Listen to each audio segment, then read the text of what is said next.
السلام علیکم ورحمۃ اللہ وبرکاتہ۔ میرے گھر والے میری شادی کرنا چاہتے تھے۔ مجھے اس چیز سے کوئی خاص مطلب نہ تھا۔ گھر والوں نے ایک لڑکی دیکھی اور پسند کی۔ مجھے تصویر دکھائی گئی۔ مجھے تو ایک عام سی لڑکی لگی، کوئی خاص چیز تو نظر نہ آئی۔ میں نے کہا آپ لوگوں کو پسند ہے تو ہاں کر دیں۔ منگنی ہو گئی۔ میں نے نہ تو کبھی کال کی نہ کبھی ان کے گھر گیا۔ مجھے ان سب چیزوں کی فکر ہی نہ تھی۔ میں اپنی زندگی میں خوش تھا، اچھا کما لیتا تھا، اپنا کام تھا، اوپر فلیٹ تھا، باہر سے کھانا کھاتا اور سو جاتا، پورا دن نیچے کام پر گزارتا تھا۔ دل کیا تو گھر بھی چلے جاتے تھے ہم۔ شادی کا دن آ گیا۔ میں نے گھر کہا بس نکاح کرو اور کوئی رسم وغیرہ رہنے دو۔ مجھے بس یہی تھا، ایک لڑکی کی ذمہ داری اٹھانی ہے، بس کھانے پینے اور جو وہ ضرورت کی چیزیں مانگے لا دو بس۔ مطلب کہ شادی نہ بھی ہوتی تب بھی اپنا گزارا ہو رہا تھا، شادی ہو بھی جائے تو فرق تو آنا نہیں تھا۔ شادی ہوئی، لڑکی کو گھر لے آئے، باقی وہ جو رسم وغیرہ ہوتی ہے یہ تو سب گھر والوں کی ہوتی ہے۔ رخصتی وغیرہ کے بعد میں گھر آ گیا۔ خیر میں نے کہیں پڑھا تھا شادی کے 2 نفل ادا کرنے ہوتے ہیں، میں نے وہ بھی ادا کر لیے اور وہ اسی بہانے عشاء کی نماز بھی پڑھ لی۔ ویسے کبھی دل میں آیا تو نماز پڑھ لی، نہیں تو نہ صحیح، اور میں سو گیا۔ جو میری روٹین تھی، مجھے نیند آئی اور میں سو گیا۔ نہ تو مجھے خوشی تھی اور نہ ہی غم۔ شادی کے اگلے دن میں اٹھا اور کام پر آ گیا۔ 2 دن ایسے ہی گزر گئے۔ بات چیت ہوئی، بس اتنی جتنا اس نے پوچھا جواب دے دیا، اس سے زیادہ کچھ نہیں۔ اس نے پوچھا کیا آپ شادی سے خوش نہیں ہو؟ میں نے کہا مجھے دکھ بھی نہیں ہے، میں لوگوں میں ایڈجسٹ ہونے میں وقت لیتا ہوں۔ نہ کبھی میں نے اس کی تعلیم پوچھی نہ کچھ اور، میں نے کون سا جاب کروانی تھی۔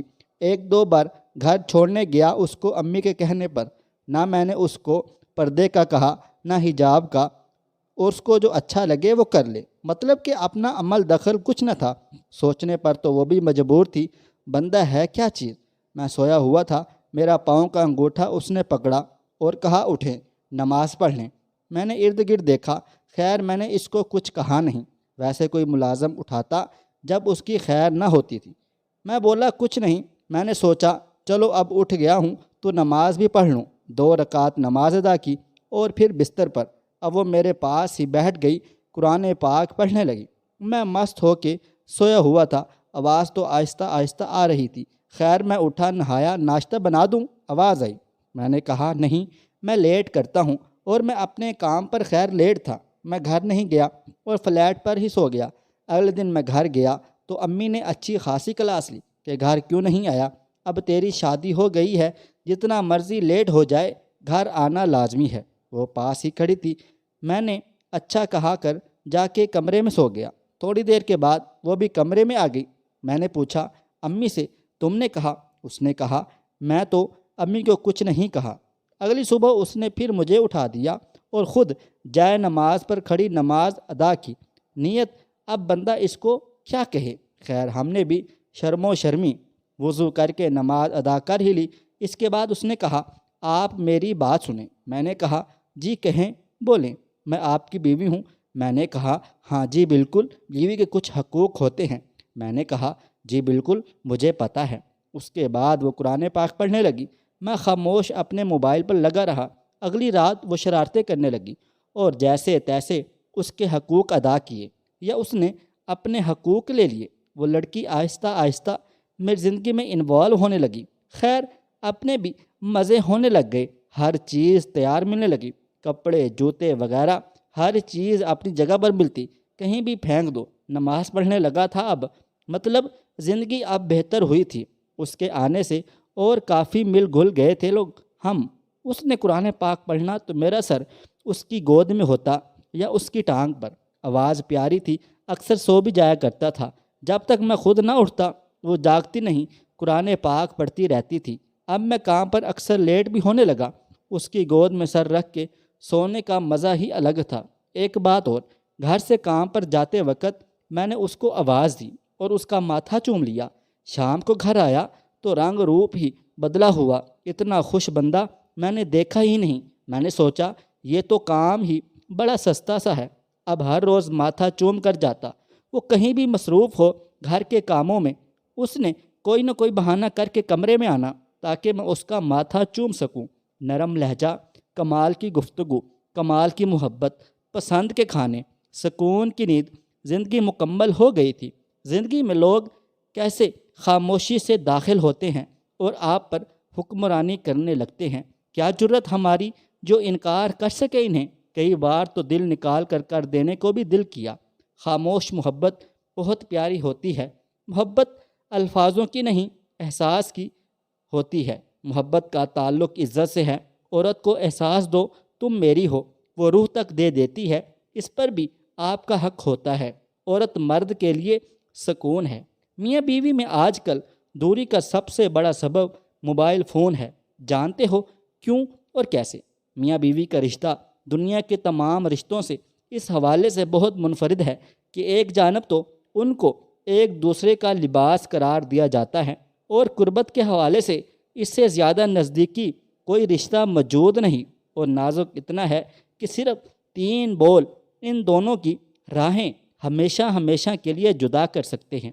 رشتے کی یہی نزاکت دونوں فریقین سے تعلق کے حوالے سے بہت سنجیدگی کا مطالبہ کرتی ہے، مگر حالیہ دنوں میں بڑھتی ہوئی طلاقوں کی شرح ان دونوں کے بیچ کوئی اور ہی کہانی بیان کر رہی ہے، اور محسوس یہ ہونے لگا ہے کہ موجودہ دور کے میاں بیوی اس رشتے کی نزاکت کو نبھانے میں ناکام ثابت ہو رہے ہیں۔ ماہرین ازدواج کے نزدیک بڑھتی ہوئی طلاقوں کی ایک بڑی وجہ موبائل فون ایڈکشن بھی ہے۔ موبائل فون ایڈکشن، یا جس کو ماہرین نفسیات اسکرین ایڈکشن کا نام بھی دیتے ہیں، جوئے کے نشے کی طرح ہوتی ہے۔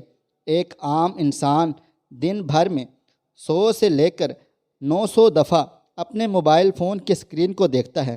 اس کا موبائل فون اس کے لیے دنیا کی ہر چیز اور ہر تعلق سے اہم ہو جاتا ہے، جس کے اثرات لازمی طور پر اس کی ازدواجی زندگی پر بھی اثر پڑتا ہے اور اس کو متاثر کرتا ہے۔ ہم آپ کو بتاتے ہیں۔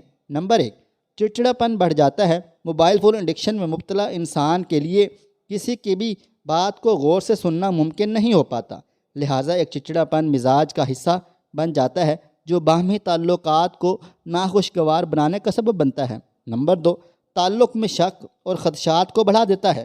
موبائل فون انسان کو سوشل میڈیا پر ایکٹیو کر دیتا ہے، جس کے سبب ایسے تعلقات بھی وجود میں آ جاتے ہیں جو جیون ساتھی کے لیے کسی صورت بھی قابل قبول نہیں ہو سکتے۔